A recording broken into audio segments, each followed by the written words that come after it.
Hello guys! Welcome to our mini-serye vlog. Today's video, kakain kami ngayon sa restaurant dahil isi-celebrate namin yung birthday ng asawa ko. Actually, nung August 9 pa yung birthday ng asawa ko at dahil nga may pasok siya sa work, hindi makapag-celebrate kasama ang kanyang parents.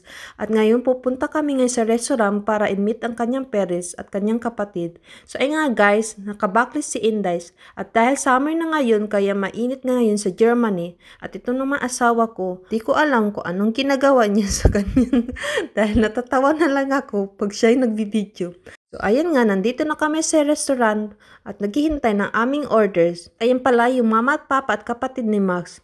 Ito na nga pala ang aming orders at talagang mapapabusog ka sa kanilang plating dahil sa sobrang dami. Ayun nga guys, habang kami kumakain, ito namang anak ko, tulog pa rin. At tingnan nyo ba naman at sino ba hindi may in love sa ganitong postura ng baby ko na to, pati ang parents-in-law ko natutuwa sa kanyang suot.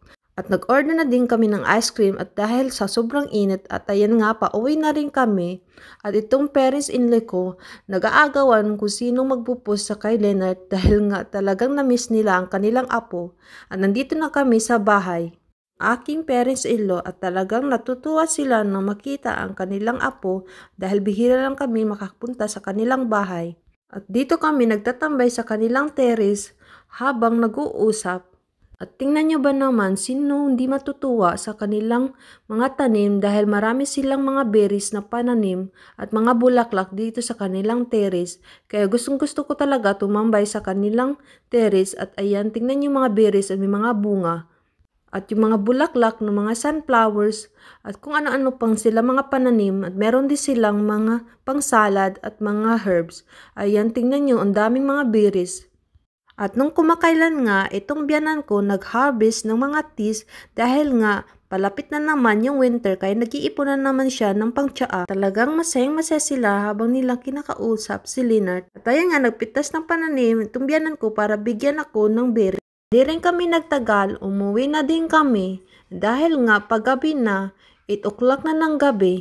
At dito pag summer sa Germany, talagang kahit gabi may araw pa rin kaya tingnan nyo ba naman nakalabas si mahal na araw. At talagang ganitong oras magandang maglakad dahil hindi na mainit. At tingnan nyo ba naman itong si Max habang nagbibideo. Hindi ko alam kung anong pinaglalaban niya, kaya matatawa ka na lang kung anong pinanggagawa niya. O diba, sino hindi matatawa sa kanyang pinanggagawa? Nagugulat na lang ako nung makita itong video kung bakit may ganyang wacky face. At ayan na nga, ang aming baby Leonard, yun palang nagising nung pauwi na kami. At dito nga sa aming dinadaanan talagang mapapawaw ka dahil sa sobrang ganda ng kapaligiran.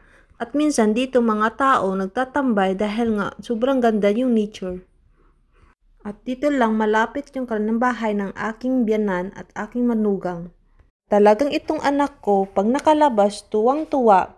At ayan nga guys, pupunta na kami ngayon sa bahay at sasakay na kami ngayon sa tram.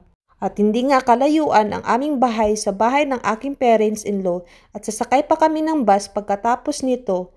At maraming salamat sa mga nanonood. Thank you for watching guys. God bless you all. I hope you share this video. Bye!